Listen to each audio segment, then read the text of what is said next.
Hi, everybody. Welcome to the June meeting of the Pacific Palisades Garden Club. This is a meeting that I've been looking forward to all year long, I must say.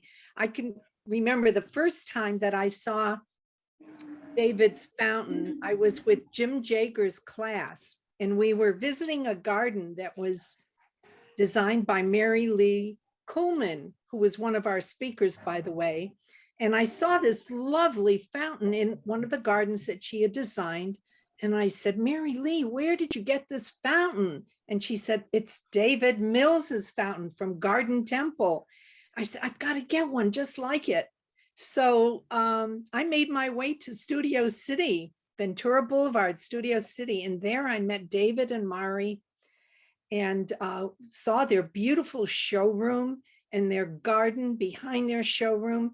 And David then took me to his warehouse where we saw the most incredible array of stone masonry that he had imported from various countries, including Vietnam. And so I was able to pick the shape that I liked and the colors.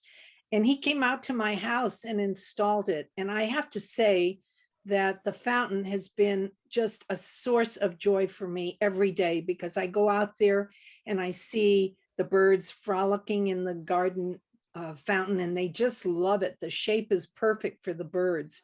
And so many different species come, and I'm so excited when I see a hooded oriole, which is this bright yellow bird that comes. It's so fantastic.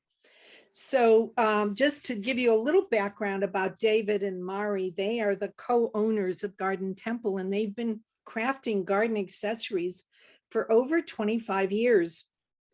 And they have a workshop, a warehouse, and a showroom. And they specialize not only in fountains, but they also make sculptures, planters, garden ornaments, and meditation benches. And as you know, fountains have been important for all the time that people have been alive, going back to the hanging gardens of Babylon for thousands of years. Gardens have been, and fountains have been very important. And David has a special love for nature.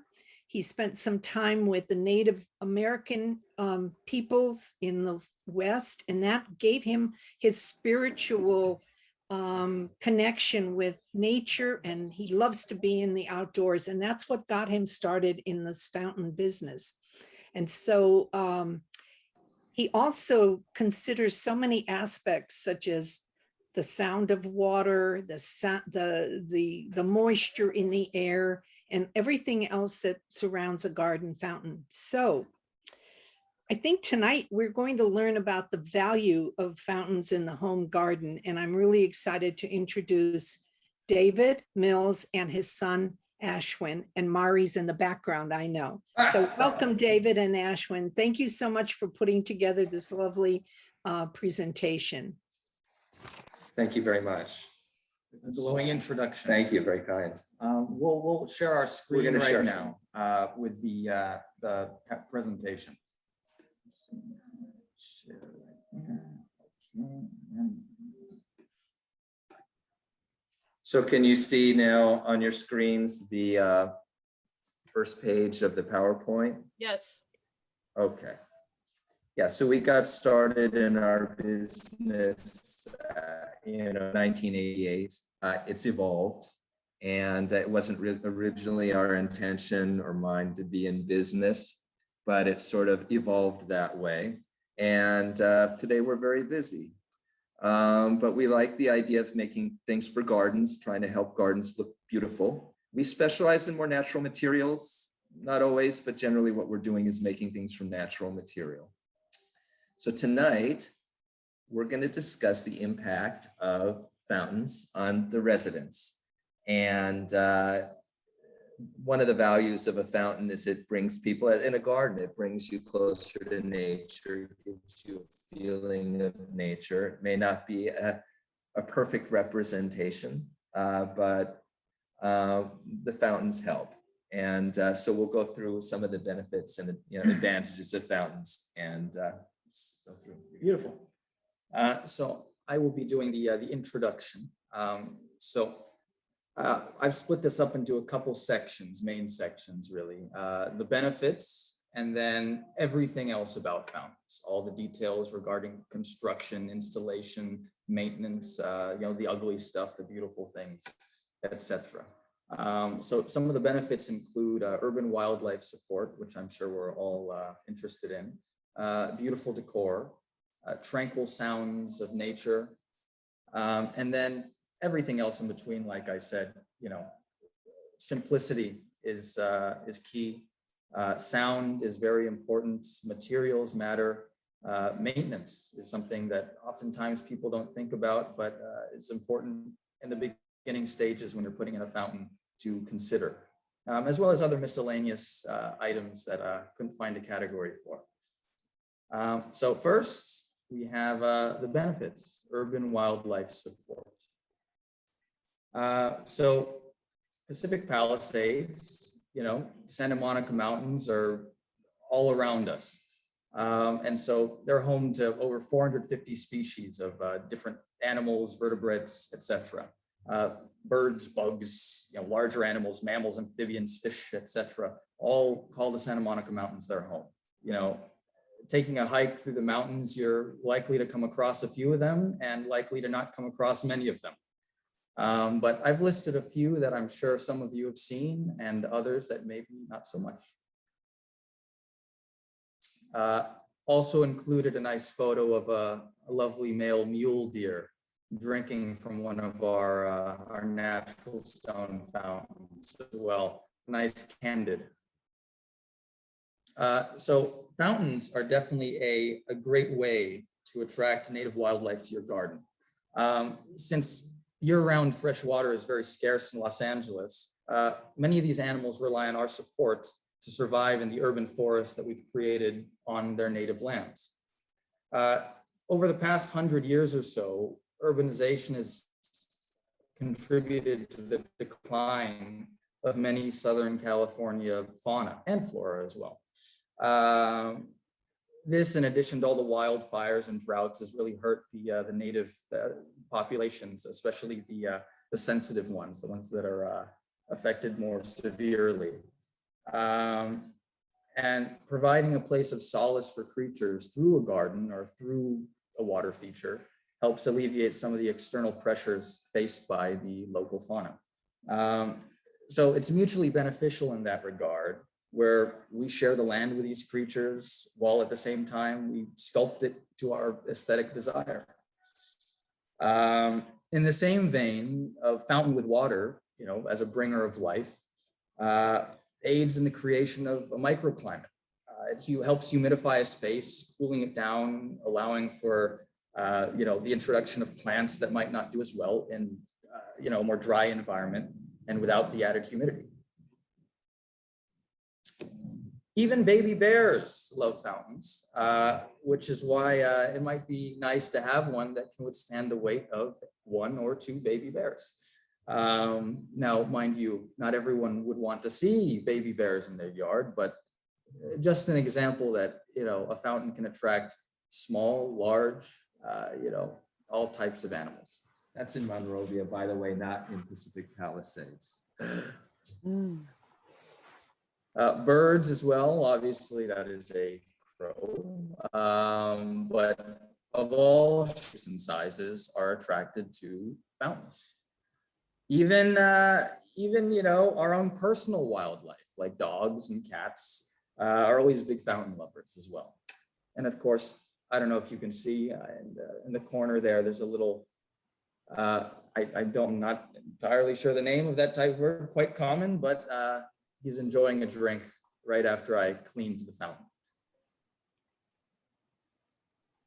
So besides the local environmental benefits, there's also the aesthetic benefit that a fountain can provide to a garden. So these are there's different materials you can use for a fountain, but these are decisions, aesthetic decisions that can be made by a homeowner in conjunction maybe with a designer. I spoke with Nerly Kuhlman today by coincidence, by the way. She called me about a project. So this is up in San Jose. We're using different materials. There's copper, that was hammered copper. This is stone. This is an encino, looks a little wild, but this is an old limestone basin from Italy, the troughs from Italy. The piece above is called the jolly screen. And the spout is a bronze spout that we reproduced from an old spout we saw at a castle that we just took a lot of photos and then had it made, molded and made out of sand cast. So you can use fountains, of course, in interior, exterior spaces, and also in the interior, exterior envelope in between. And of course, size, material, scale has to do with the scale of the property, the scale of the view you're going to have. You want to take a number of things into consideration for the space. You want to think about maintenance, of course, is an important thing to think about in advance. How functional will this water feature be? What drawbacks could there be in a given environment for a water feature? And then what positive elements? And you have to weigh those, right? Some common design elements people use for fountains, they use troughs, vases. You can make a waterfall. If it's a windy spot, some places in Pacific Palisades, for instance, are windy. The wind might blow off the waterfall, you waste a lot of water. So these are considerations you want to take into account when you're thinking about a water feature. A boulder, natural materials like boulders. You have the traditional 2 to 3 tier fountains, some of which can be water efficient, some of which can, I'm going to say, waste a lot of water. Some of the traditional ones can waste quite a bit of water. But sometimes that might be useful, depends how you can manage it in a garden space. We use natural columns. You can use either complex shapes, formed shapes, features with figurines. We do a lot of geometric shapes. We keep it simple ourselves, pretty simple usually. And then, so that's the format that the chamber you're building for the water flow. And then you're using different spout types to get different water effects. Some of these water effects will create a pleasant sound. Some are used to drown out maybe a specific sound or to hide it a bit. Sometimes you're going to sit near a water feature and you want it to be a pleasant sound since it's going to be, in your conversation behind you. You can do a waterfall sound is different than a bubbler, different than a jump jet, and different than other types of spouts. You can also do a rainfall effect, which is an old effect. Viruta was talking about ancient interest in fountains. Cutting the underside of a stone to get the water to naturally fall and make a rain sound is a Persian technique from thousands of years ago that you can still do today. It's a lot of fun. With stone, you can do some of the same effects from some of the ancient fountains because you can work with the same materials the people have for thousands of years. We've been to the Getty Museum and seen how they carved the stone. And what's interesting is at the Getty, you'll see the Getty Malibu, you'll see a sculpture, you'll see a stone that's been sculpted. But if you go behind the stone, which you can do there, you can look behind the stone, you'll see the chisel marks where they didn't finish the stone. And it's fun because you can tell what kind of chisel they used thousands of years ago. You know what kind of stone it is, so you know what kind of force they used to make that mark. And it's an interesting feeling to know that there's a connection between you and something thousands of years ago, an actual laborer from thousands of years ago. By the way, some of those carvers and sculptors were paid pretty well in those days compared to regular laborers. So here's some examples of flow. So here's a waterfall. These are simple waterfalls with simple weirs. Now we're doing these, both of these are copper weirs using limestone. So people want an older effect. These are limestones. Now limestone can age very quickly. It's a material that ages quickly because it's a softer material. Water goes through it. It's sort of like white rice. Whatever you add to it, it will absorb. So you can add some sort of acidic, even soil, and then wash it off, and that'll get absorbed into the limestone and give an older effect. Sometimes we run into old pieces. They're usually, the older ones are usually not old limestone. We have some old limestone, but it's not easy to find old limestone that is healthy sometimes to use for a fountain, because oldest pieces sometimes are a little thin. This is some of the French pieces, little thin, a little, they get cracked easily. So you want to be careful, even if it's an attractive look, that you use something that is stable enough, but the stone, especially limestone, has to be thick enough in order to withstand some of the pressure of having water in it, the temperature changes even here in California. Denser material like, this is basalt, basalts and granites. Both of these pieces are basalt, more natural pieces, boulders, basalt boulders. Basalt is a volcanic material, a dense volcanic stone, usually forms in the earth as a hexagon. And then you can tell really how old or how much erosion one of these has had by how rounded it is. Basalt And is so that's volcanic, basalt. by the way. I It just is. learned. It's an igneous stone. It's a dense volcanic stone, but Yeah. it's almost the density of granite. It is not. It's sorry. not like the Hawaiian. It's okay. It's not the Hawaiian type of volcanic stone that's got a lot of pores in it. These are very tight. You don't have to seal. You don't have to seal basalt. It holds water. Whereas volcanic stone, you think of like from the Polynesia, does not hold water. It needs to be sealed. I think like pumice, if you put pumice in water, water is going to filter right through, as opposed to basalt, the actual, if you look at the granules, if you look at a little sample of basalt, it's so fine, which is partially why it's bad to breathe in when you're cutting it. Some of the dust has silica in it. You have to use proper protection. Yeah. Here's more basalt. The basalt, you saw a natural basalt. This is where you form the basalt into formats. And so you see that you can do smooth forms. It can be honed because it's dense. The finish is different than, let's say, a limestone. You can't hone a limestone as fine as this usually. Although when someone gives a stone type, let's say, limestone, granite, basalt, there's many different kinds. Even sandstone, we have local sandstones. Our local sandstones, you don't usually want to turn into a fountain because they're too soft and porous, but there are sandstones around the world that are very dense. In India, there are sandstones that are dense enough. There's even limestones that are so dense, you would never know it was a limestone if you didn't see fossils in it. So dense, they hold water and don't need to be sealed. Most limestones do need to be sealed. So this is basalt being formed into different forms. You don't usually sculpt basalt into figures, but you can do these simple geometric forms. This is limestone again. Now this limestone pictured here is Indian limestone, but we buy ourselves, and others do as well, for a landscape here in California. We use Texas limestone, we use Italian limestone, we use Guatemalan limestone.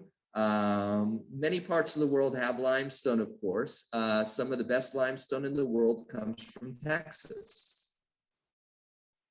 And really, these photos are just to show, showcase how different styles, different materials can fit in different spaces. I mean, all of these photos have been taken at different homes and, with different styles of home, different things around, as you can see in the photo to the right. Stylistically, you have more yellows, more creams in the background. The one on the left, their house, it was very kind of lighter colors. They wanted to stick with that. And the one on the left is Pacific Palisades, and the one on the right is Las Vegas.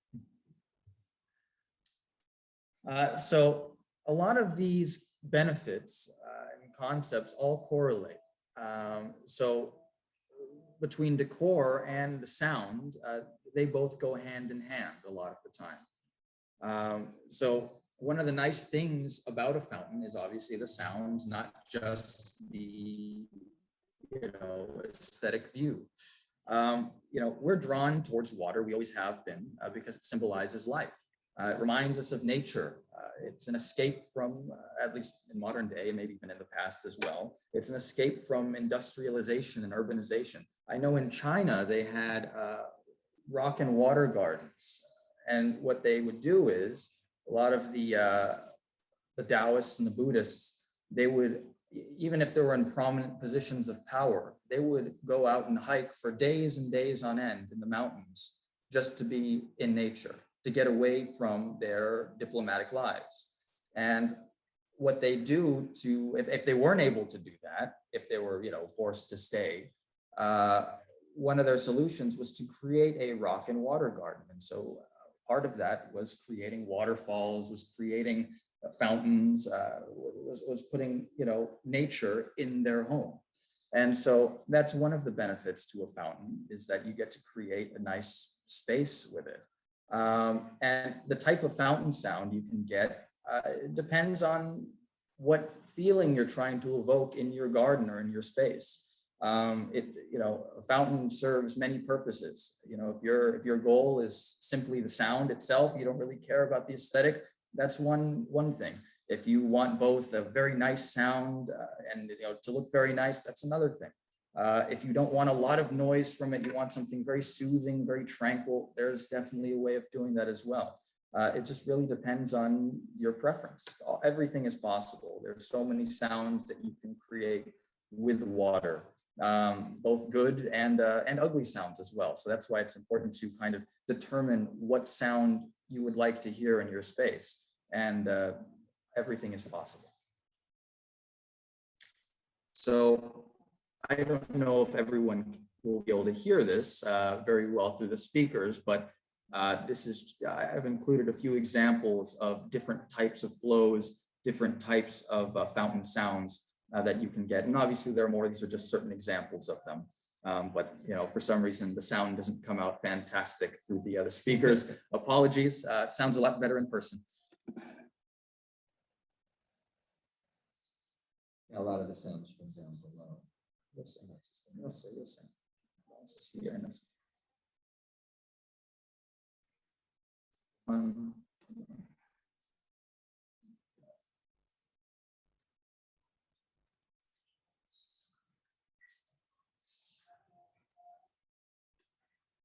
So that flow I just played is what's considered a bubbler, right? The first one I played is basically a fountain. The first one that you saw was a fountain running over the sides and into a catch basin down below.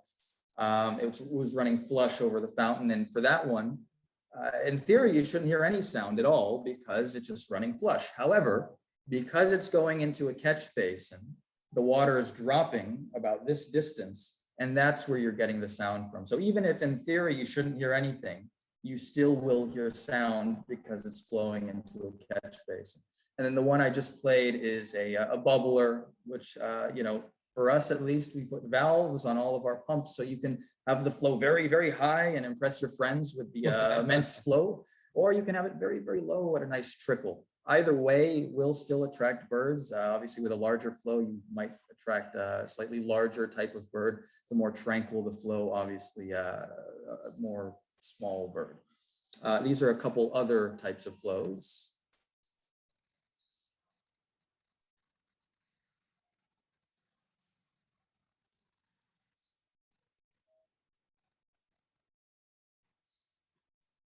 And then this is a typical waterfall flow. You've seen other photos, at least from our things, and the past slides of waterfalls. It's nice to put a sound to the face.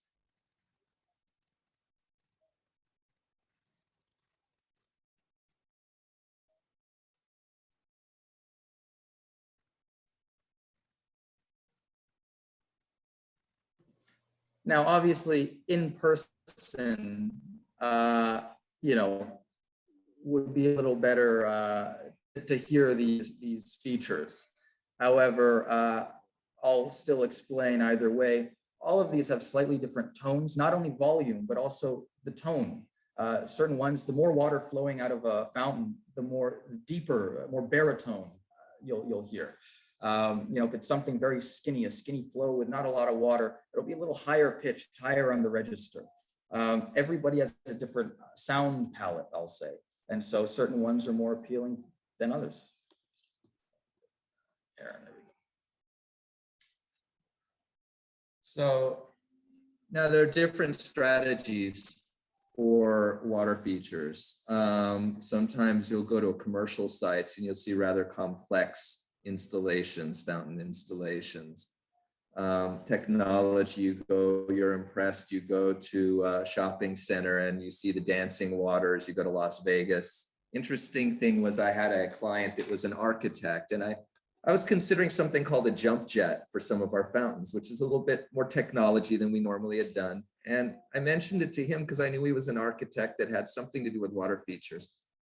And he says, yeah, he says, I've used those quite a bit. He says, when I build buildings in Asia, and he showed me some of these buildings, some of which were like 100 stories tall. And I said, wow, you have all that knowledge and all that technology. I said, it's funny though, you're buying fountains from us when you could do all this. He says, but for my home, for my residence, I don't want that. I want peace and tranquility. I want nature. I don't need that level of complexity for a residence. And most people don't. So when you're designing a fountain, you want to think about the simplicity sometimes, because the more simple it's constructed, the more simple the devices are set up, the easier it's going to, the less that can break. The more complex the setup, the more things that can go wrong. And so thinking for the future, for maintenance, for upkeep, the idea, at least from our point of view, is to enjoy your water feature without having to think too much about it. It's going to need maintenance, as all water features do, but you want to keep that to as minimal as you can, right? So simplicity in the design. Also, you're bringing attention to the material. You're bringing attention, if it's a natural material, you're looking at the material, you're seeing how the water naturally goes off the material. You're not adding too much artificial movement of water, right? So you can add a Lutron device. A lot of people do these days, home house systems, all that. We have recommendations for how we would say to set those up. I would say to set up the outlets with a whole house system versus tie in the device directly. The advantage of that is, it might be getting a little bit in the weeds here, but you want to make sure if there ever is anything wrong, that anyone in the house can figure out how to test it. You don't always have to call somebody, especially electricians, who can be costly. Because you're doing something simple though, it doesn't mean that you're cutting corners. What you're trying to do when you're simplifying is you're trying to put the attention on the nature and on low maintenance and low upkeep. And that's been our, okay, now here's some commercial fountains. And this would be under our category of more complex. There are issues. These are fountains. These are not fountains we make, although we sometimes are called to work on them.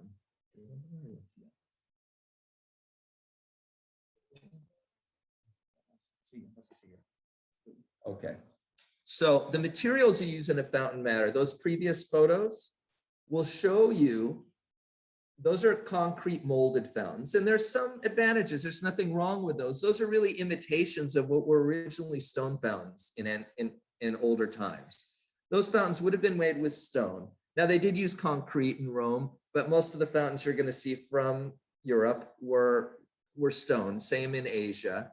All over the world, they were originally. Now, we found it's easier to mold some of these things because the cost of the craftsmanship would be too high for many people. There are drawbacks to some of the materials, so it matters what materials you choose. Now, we've chosen more natural materials like stone, hammered copper. The issue with concrete sometimes is the finish is superficial. It's only on the top. So you can see in the photos that were before, some of the surface had been damaged by water, by aging, by mineral coatings. We're in an area where there's a lot of mineral deposits in our water. And to make it worse, a fountain like these, someone is adding chlorine to keep them clean. And chlorine adds to the hardness of the water. It doesn't take away. And a lot of times people have their garden, not their garden, they'll have their pool man sort of take care of it. And the pool man doesn't balance the water like he does in your swimming pool. He just throws the chlorine part in because he figures you're just killing the algae. It's just a fountain. So if you use the right materials for a space, if you're thinking about this space, you'll end up with having to do less maintenance. It's very difficult to take that mineral deposit off of a fountain when it's really built in. Sometimes it mixes with algae, becomes its own material. Very difficult to remove. And since on some of the commercial materials, the surfaces are very thin, once they're damaged, it's difficult to fix them. Sometimes the aging is attractive, sometimes it's not. You can lengthen the fountain life by choosing your materials well. We tend to choose materials that don't oxidize. And anyone can. You can find these materials. It's a consideration. Ask. What's going to ask yourself, ask the salespeople, what is it that's going to happen to this in 5-10 years?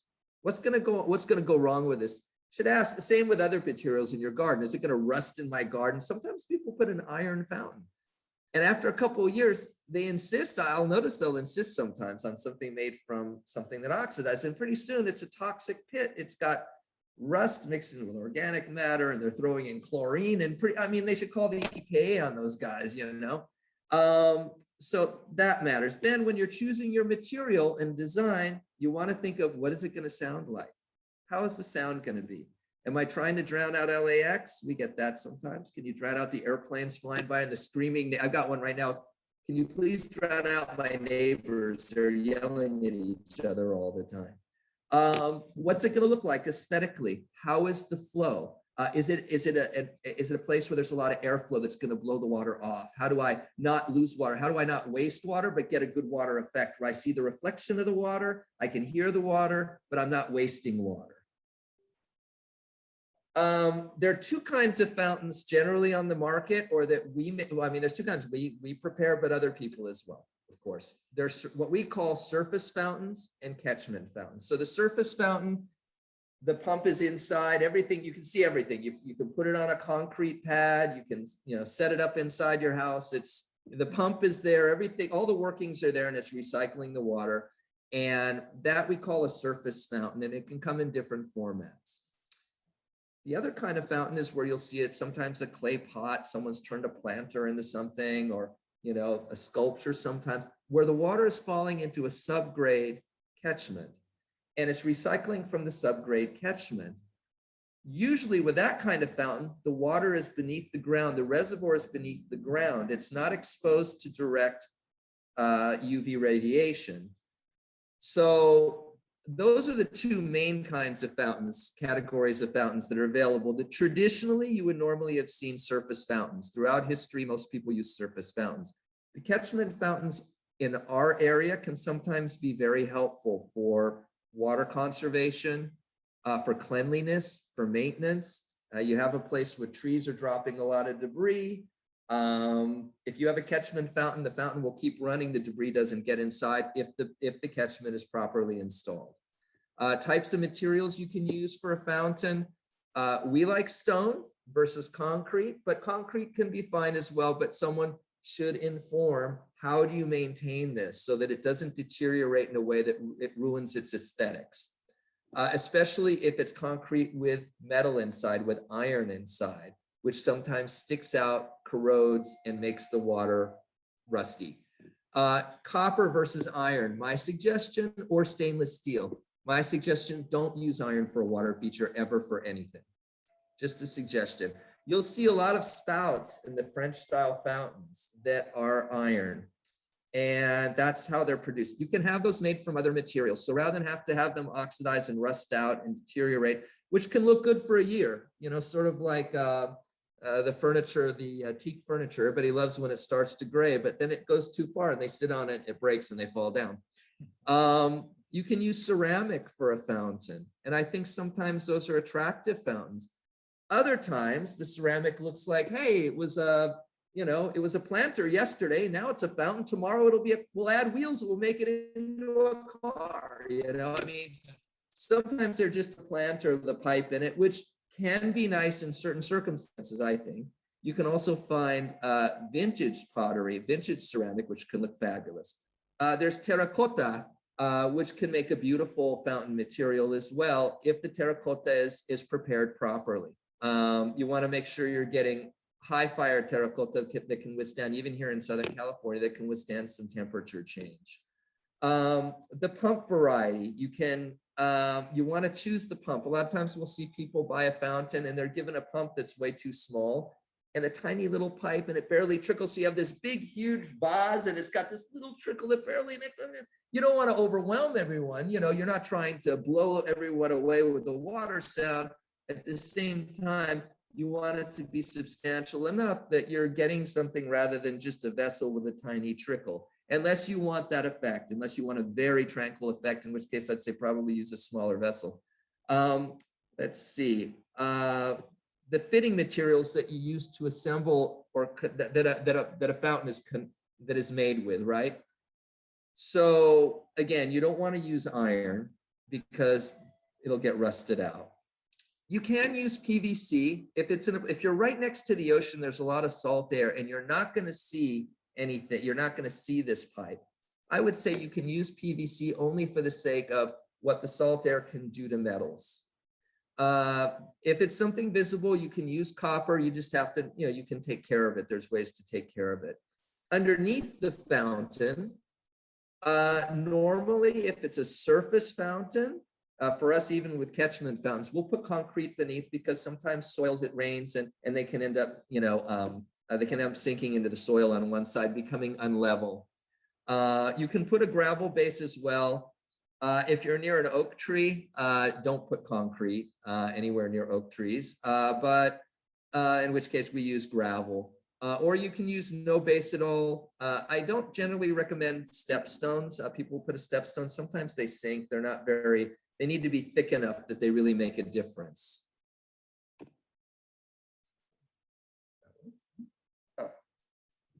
Then you have catch basin materials for the catchment fountain's the second kind of fountain, the one with the subgrade receiving basin that holds the reservoir of water. And you'll see their commercial ones. They sell them local places, Bourget, other places. They sell a plastic catchment, which is sufficient for some light applications. We have found that it is not adequate for many fountains, even some of the ones, there's any stone fountain, they're really not adequate. They break. We always have to replace them for people. We're always called to go replace them for other people that have installed them. Yeah, even this week, actually, my son's saying this week we had to replace 2 catchments for people. They'd installed them, their contractor installed them with plastic, and they don't support the weight that is that's advertised. And if you look actually at the manufacturer website, most of them are made in China. If you look at the manufacturer website made in China, it'll tell you that their strongest material has a 10-year lifespan with UV exposure, which they're not getting a lot of UV exposure, but we've just found that they crack and they break. Okay. We're using fiberglass ourselves. We prefer fiberglass basin. We can guarantee those for life. And we've been doing them, just the fiberglass ones, we've been doing for about 25 years, I think. We have never had one fail. And they don't get moldy or mildew or bacterial growth. They can be easily cleaned and they just hold up better. Now they will get algae inside if you don't maintain them. The grading material makes a big difference, especially for the materials that we utilize, because we're utilizing some heavy materials sometimes. And the plastic basins don't hold up. The plastic tops of those basins don't hold up. We're using something called FRP grading. FRP grading is an industrial material that supports weight. We're using it in conjunction with concrete below. So we dig a hole, let's say 17 inches down from grade. We're pouring a concrete pad. We're putting a fiberglass sleeve once it's dry. We're putting support blocks to spread the weight across the span. And then we're putting this FRP grading, this grading on top that needs to support weight. Ours will support up to about, I'm going to say about 2 tons comfortably. After that, we have to think of a more, a heavier duty material than even that.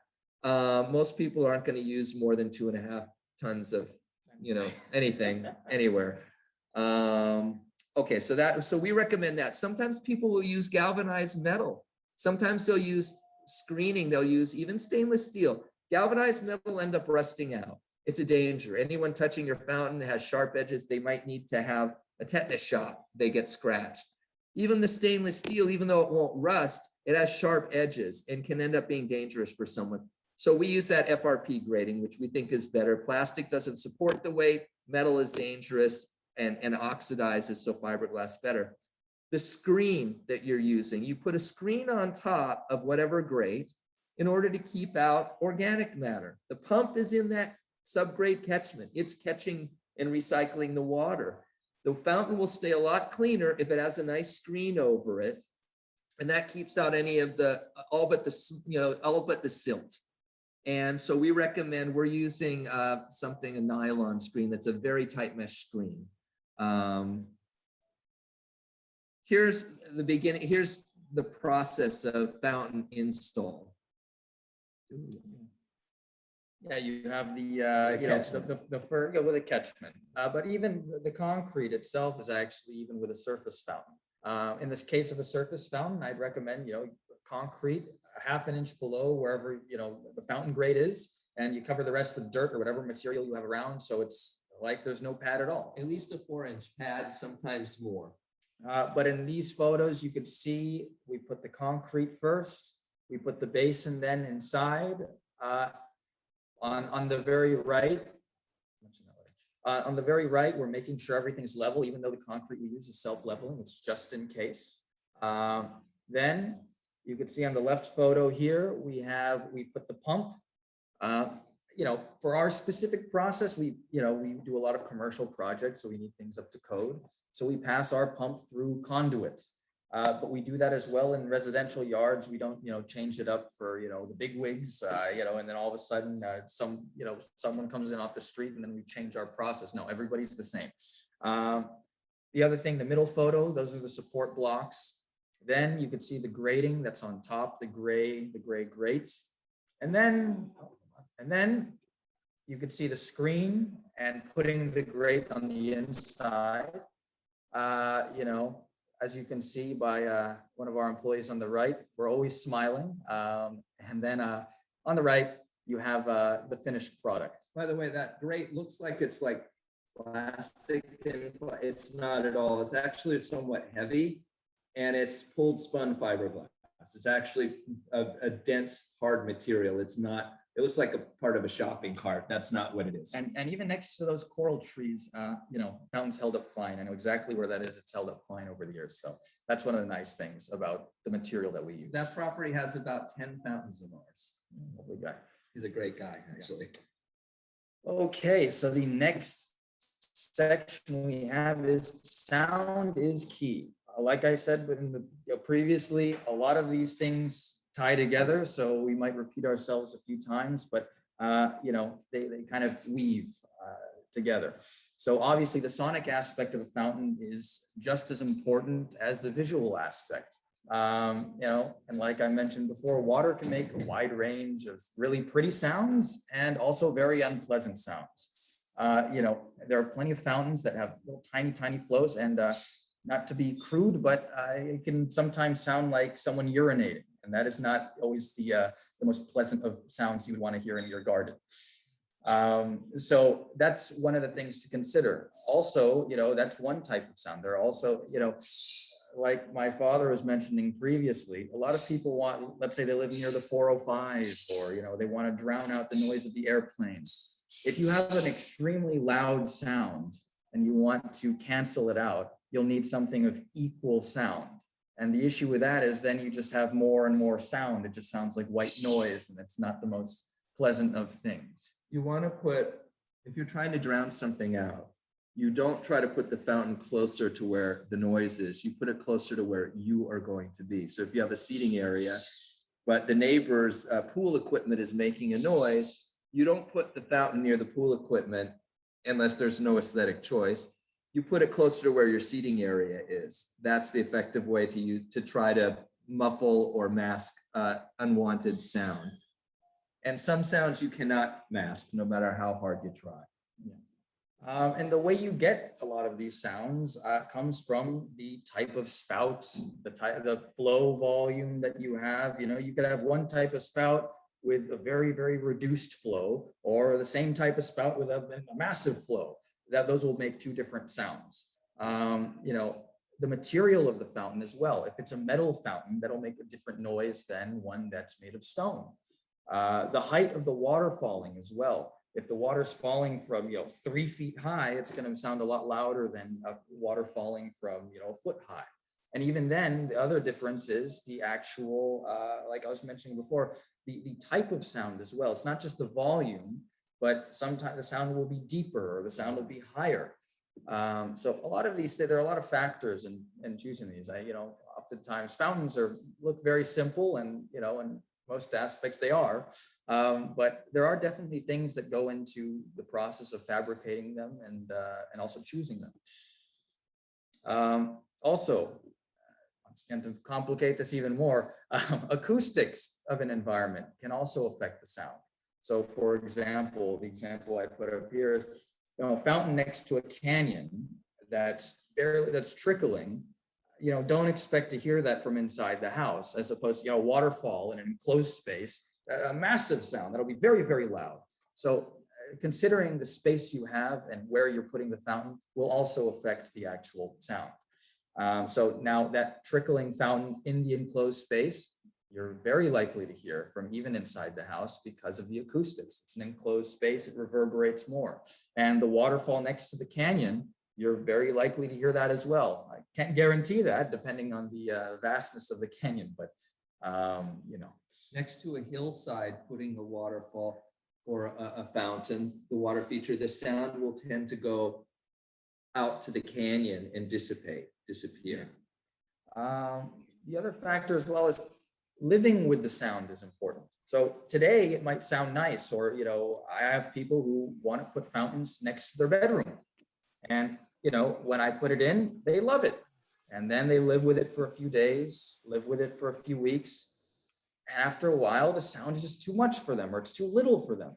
So it's important to think about, is this sound something that you're going to like in a year's time, in 2 years' time? And the other thing is too, if for example, if that is something you're not sure about, it's important to make sure that your fountain has the ability to adjust, the flow to be adjustable. So that's definitely something else. And not just the flow, sometimes the technique of flow to be able to change the quality of the sound. Is that possible with the fountain that you're getting? So then the second to last slide, or the second to last section, is maintenance, the final one. We've explained all about the fountains, how they're made, all the fun stuff. And now the maintenance. So every fountain, no matter what material, no matter where it comes from, how it's constructed, will need maintenance. Like anything else, like any appliance, anything, it will need maintenance. Certain designs, of course, will need more maintenance than others, and certain locations will definitely need more maintenance than others. So the design of the fountain is definitely important. If the other placement as well, if it's underneath a tree that drops its leaves every year, or a strong wind comes, it drops its leaves, and it's an open fountain, it's a surface fountain, it's very open, right? The pump could easily get clogged with leaves. It will be a lot dirtier than something that's, for example, a catchment fountain that's below that same tree. It'll stay a lot cleaner in the long run than something that's open. Some tree leaves also tint the water. They have acids, they have tannins, and they can change the water color. You can always have brown, even when the fountain doesn't have a lot of organic matter, even with a little, it'll be dark brown water, which you may or may not want. Yeah. So frequency for maintenance depends on the type of fountain. So usually, maintenance is something we do. Usually we recommend once every 3 months as a general rule of thumb. Now, in the interim, there are things that you can put inside the water to keep it relatively clean or make it easy enough to clean, such as certain algicides, plant and animal safe algicides, as well as household white vinegar. The white vinegar is actually for the mineral deposit, which I'll explain in the next slide, but jumping the gun here. So fountains should be relatively easy to maintain. That's the idea. If your fountain is extremely difficult to maintain, if you can't access the pump, if, you know, all the parts are cemented in, it becomes very, very difficult to clean. And at some point, you know, you decide you take out the water and you just turn it into a planter. I see that quite often because a lot of the time, you don't want to deal with all the maintenance. So it should be, in theory, easy enough to maintain where you don't have to worry about it that much. Here are some photos of one of our fountains being maintained. You can see in the top left corner, you know, the basin is very, very green. The stone is naturally dark. The basin's very green, and so we use nylon brushes as well as steel wire brushes to scrub off any of the algae. Occasionally, mineral deposit will form, some of the whites will form, and using the white vinegar helps because white vinegar is slightly acidic, and putting it into the water loosens the minerals so you're able to take them off. If you don't put the white vinegar, you don't put anything in there, and you have you know, the minerals calcify on the stone, it becomes very, very difficult. There are ways of taking it off, but it becomes very, very difficult, and occasionally the finish can be damaged. There's a photo of him in action next to a beautiful view. You know, That's Santa Barbara. That's actually Santa Barbara in the mountains. now the actual mineral deposit comes from wet, dry situations where you have a little bit of splash, a tiny bit. It could be even, you know, something you don't even see. We call that micro splash. And it gets on the stone or gets on the concrete, whatever it might be, and then dries, and gets on it and then dries, gets on and dries. And with that drying process, it leaves behind a deposit of minerals because we have hard water here in Southern California, and especially by the sea and Pacific Palisades as well. So that's why I do recommend for any type of fountain, throwing in a little bit of household white vinegar once in a while definitely helps loosen the minerals and make it a lot easier to maintain. And there are pet safe options that are chemical options, but not many. You just have to know which ones, and those exist.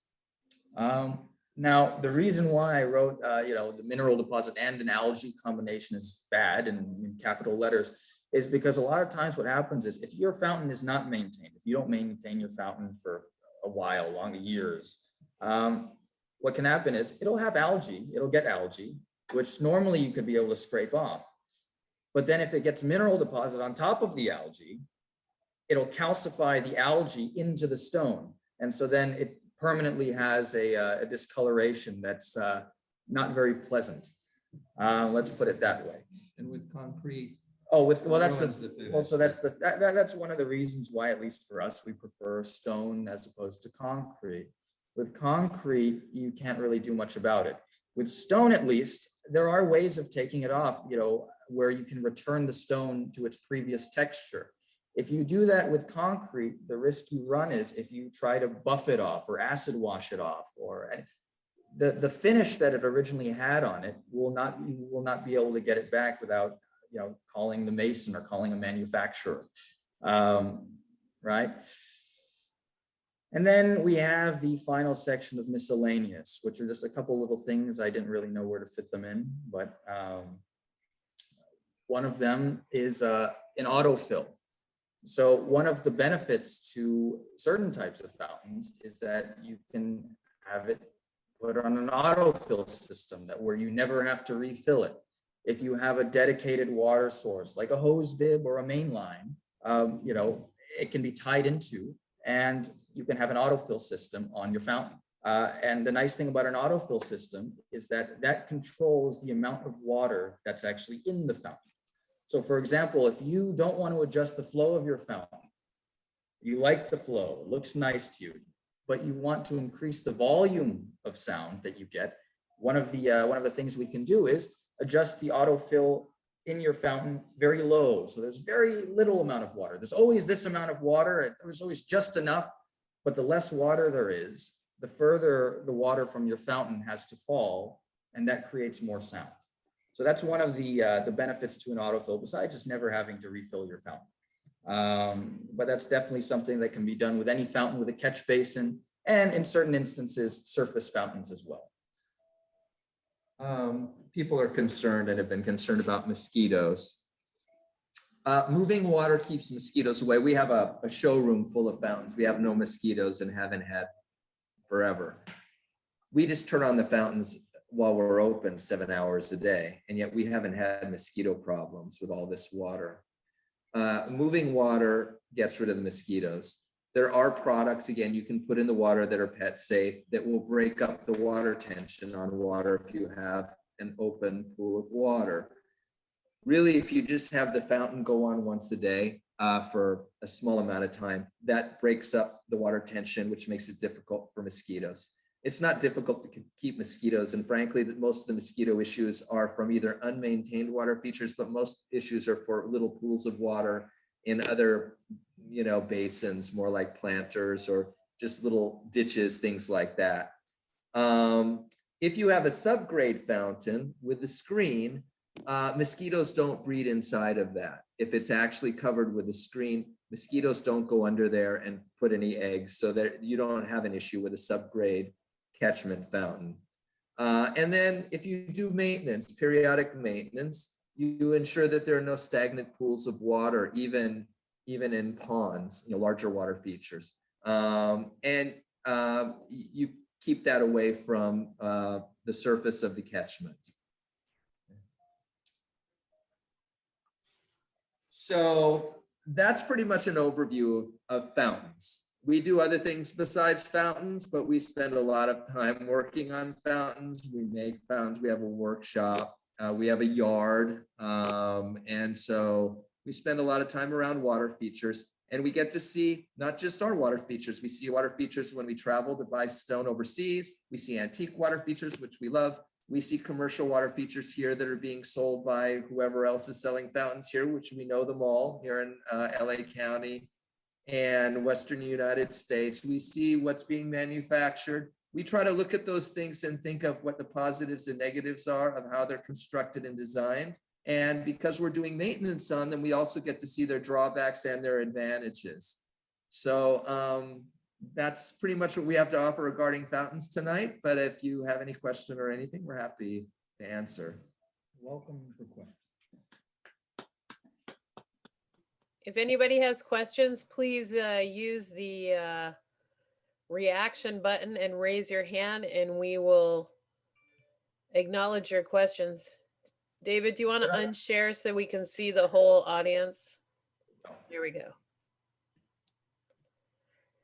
Does anyone have any questions? So the hand up means Sherry. I think she's muted. Yeah, I think Sherry is muted. Sherry is muted. Sorry. Hi, that was great. You guys, impressive, really. Two questions. How do you cut those massive stones flat and put the Well, sometimes we cut them ourselves at our workshop, and we're using different types of materials. We're using saws, basically, and chisel tools, and we're drilling with core drills. It's pretty simple material we have. We're limited because of where we're located as to how industrial we can get. We're in a manufacturing zone, our workshop, so we're able to do some manufacture. We either make things from scratch, or we're buying them pre-cut at quarries and we're doing finish work on them, or we're buying old materials that already exist, antique materials if we can still find them, and we're doing finishes and assembling and making them into something, designing them into something. So those three strategies. Yeah, beautiful. Whatever is easier. Yeah. It is a lot of labor. The other one, if I can, we have a small 2-tier fountain, freestanding, and you mentioned vinegar. Do we keep vinegar in there, a real light dilution of it all the time? It depends on the vol. Yes, you can. For birds, it's like a shrub drink. It doesn't hurt the birds if you don't put it in intense proportion. And again, we're talking about household white vinegar, not chlorine bleach, not Clorox. Household white vinegar, it depends on the volume it holds as to how much you add, but usually a little splotch of it, you're not pouring it in, you're just putting a splotch. It's really just to keep the water with a slight acidity. And that's just to reduce the amount, the mineral, it's to keep the minerals dissolved a bit in the water. You still have to maintain the fountain. You still have to remove the water periodically. It means that the Yeah. minerals will stay loose as opposed to calcifying, so it's easy to take off if you do need to scrub it off, right? Thank you. Then I'll sure. try that. Okay, can always call. Advice is free and we're always happy to give advice. If you have a question or you've tried it, you can always send us a photo and say, I tried this and this is going on. Do you have a suggestion? Oh, thank you. That's Welcome. great. Yes. Does anybody else have any questions?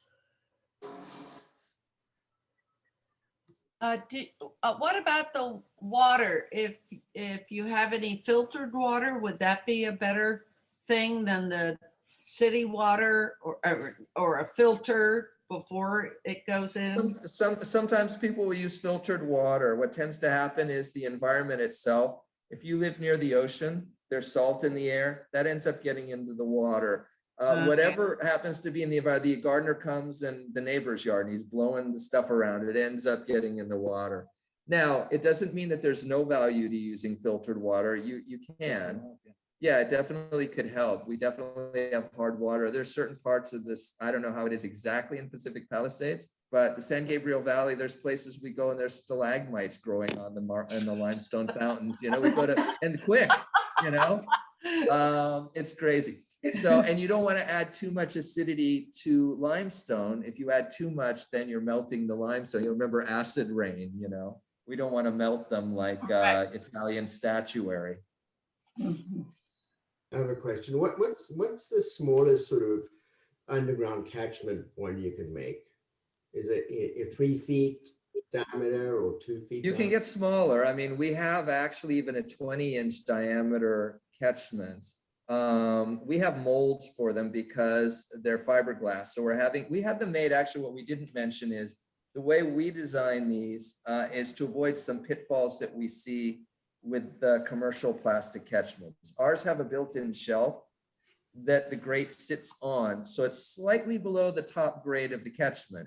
That's so we give the water every opportunity to leave. So even if someone says, you know what, I'm not maintaining this thing, they can still last 1.5 years and there's not going to be an issue with the fountain.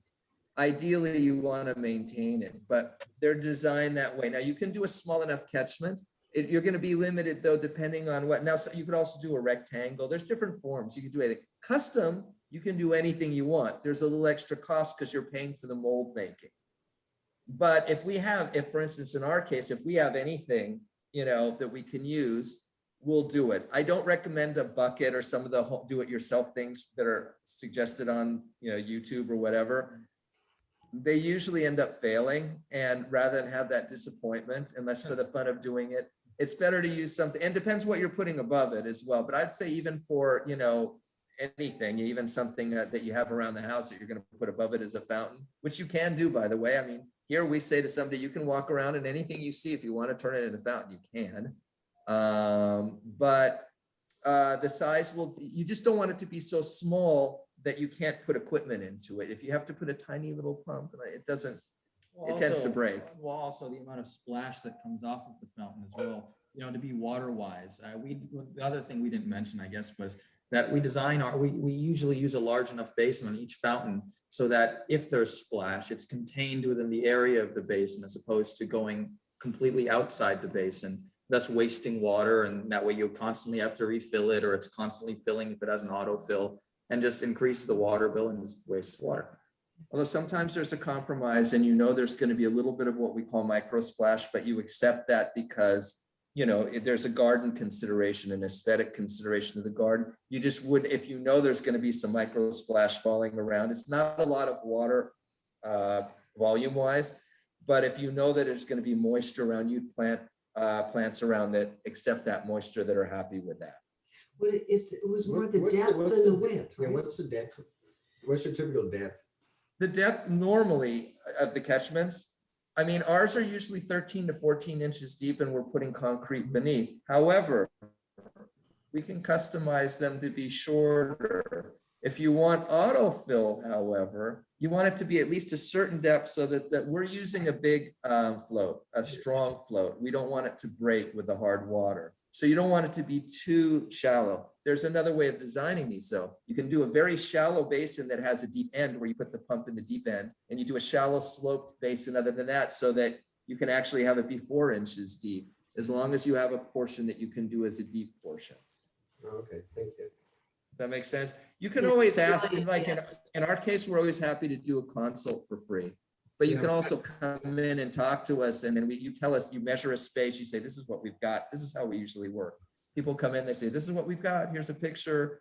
And then at some point I say, well, if you're really serious, if you think you're serious, I'll go out and I'll go take a look at no charge. We just see where your water is, where your electric is, where things are, to know what you need to do. You guys was Ojai? Yeah. As a matter of fact, we just bought a property in Ojai, and we're thinking of putting a showroom there on Highway Seriously? 1. Yes, on Are East you Ojai kidding? Avenue. East Ojai Avenue. Oh, wow. Well, that's. We have a gonna lot be of clients rad. in Ojai. We have a lot of clients in Ojai and Santa Barbara. I was just there yesterday in Santa Barbara. We've seen no fountains here, and they hate LA. Oh my God. We're like creeping around, not telling them where we're They from. have warned us that if we decide to pitch a showroom there, that it's only for locals. Do not tell them.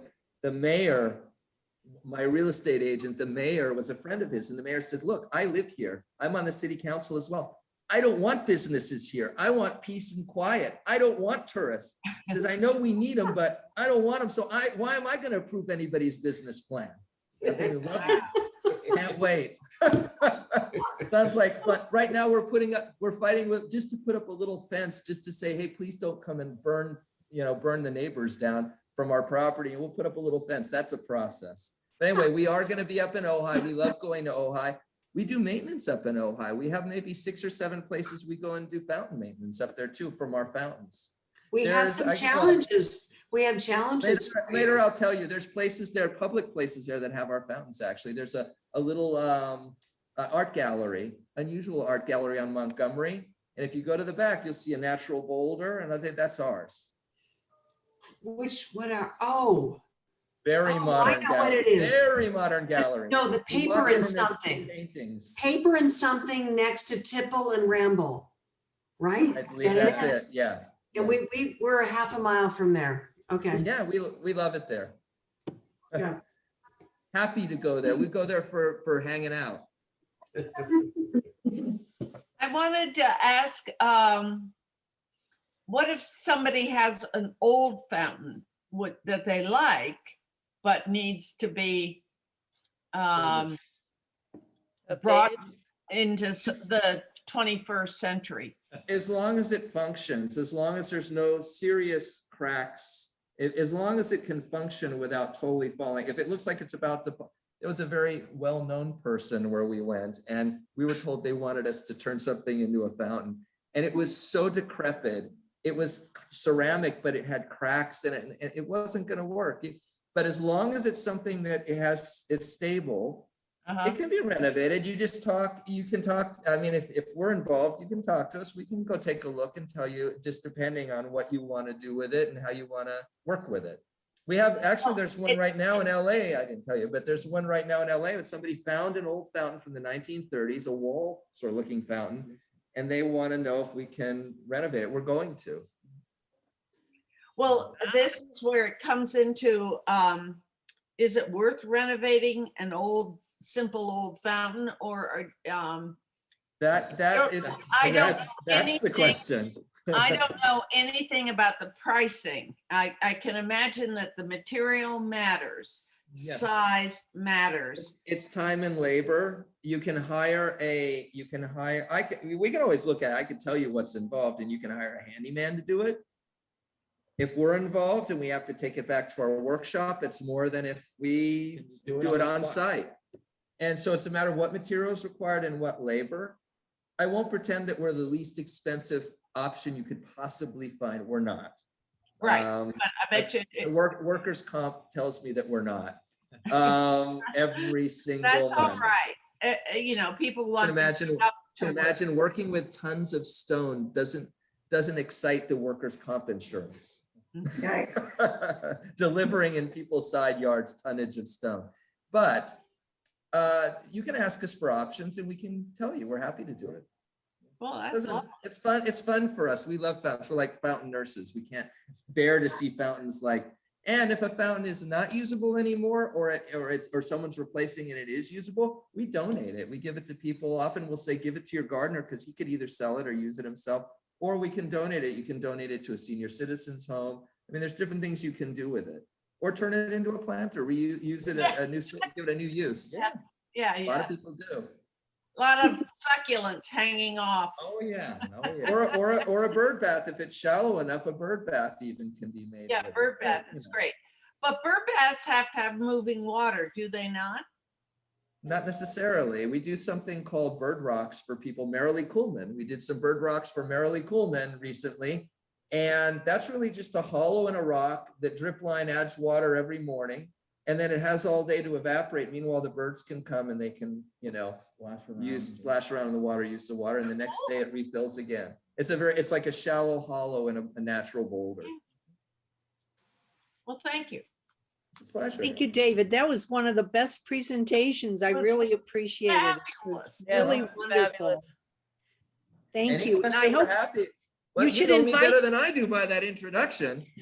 you should invite people to come to your showroom because your showroom is really beautiful.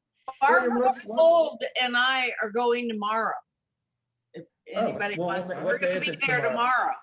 Well, we're Nice. usually out doing the labor, I'll be but here tomorrow. Are you here tomorrow? Well, sort of. We're picking something up tomorrow. yeah, we're picking up some heavy thing here from here tomorrow to deliver nearby. But anyway, you're most welcome. We're open every day from assume 10 to 5, 7 days a week. But if you happen to get here on the right day or you let us know and you want to see more, we have a yard in North Hills and we have the workshop, which you're welcome to see. So, we're happy. We have the showroom here. It has its own garden. Everything's a little more set up here.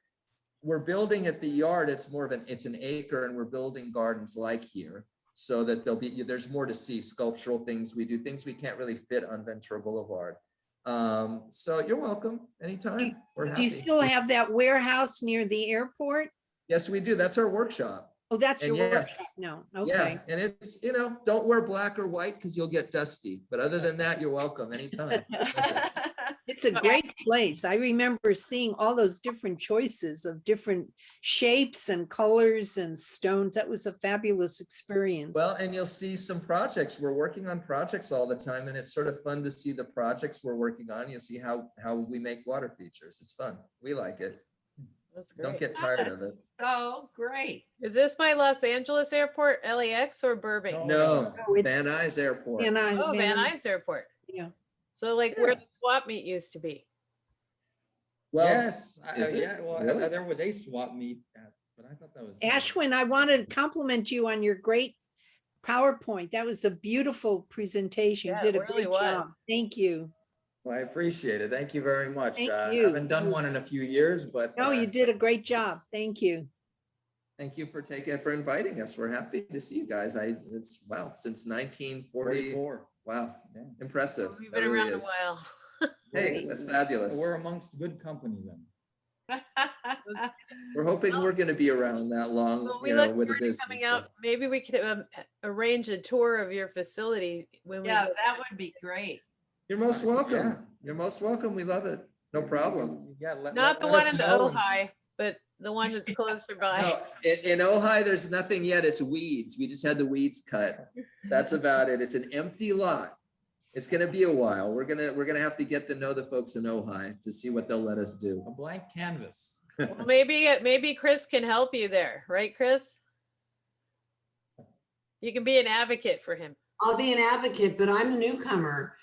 Oh my God. Don't No, give we're away where you came from, Just tell him you're from know. Oxnard.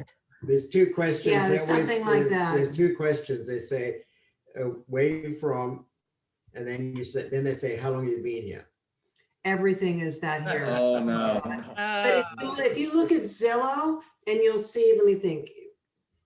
Okay, so the graph, is this the future? I don't know if I have to go backwards, but here housing prices sort of going up and then suddenly there's this spike and and people who've lived there 30 and 40 years can't find renting.